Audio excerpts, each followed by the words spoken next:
قرآن پاک کے اندر جا بجا جناب ابراہیم کا تذکرہ ملے گا، اور اس کے اندر جو اللہ کی محبت چھلکتی ہے، جو اپنے مالک سے تعلق نظر آتا ہے۔ ایک بندہ مومن کی جو شان ہونی چاہیے اپنے رب کے ساتھ، اس کا جو رشتہ ہونا چاہیے، اس کی سوچیں، اس کے نظریات، اس کی قلبی کیفیات، اس کا توکل، اس کا صبر، اس کا بھروسہ، اس کی امیدیں اپنے مالک کے ساتھ کس طرح وابستہ ہونی چاہیے۔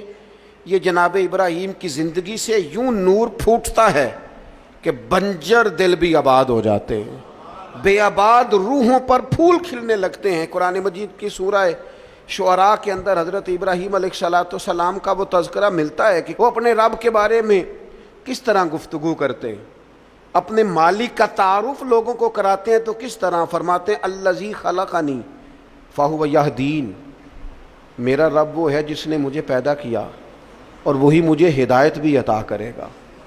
خالی میرے رب نے مجھے پیدا نہیں کیا، وہ مجھے ہدایت بھی عطا کرے گا۔ والذی ہوا یطعمنی ویسقین، میرا رب وہ ہے جو مجھے کھلاتا بھی ہے اور پلاتا بھی ہے۔ وَإِذَا مَرِضْتُ فَهُوَ يَشْفِينِ، فرمانے لگے جب میں بیمار ہوتا ہوں نا تو وہ مجھے شفا عطا کرتا ہے۔ یہ اللہ کرے آپ قرآن مجید کے الفاظ کی لذت محسوس کرے۔ میرا رب وہ ہے جس نے مجھے پیدا کیا، وہی مجھے ہدایت دے گا۔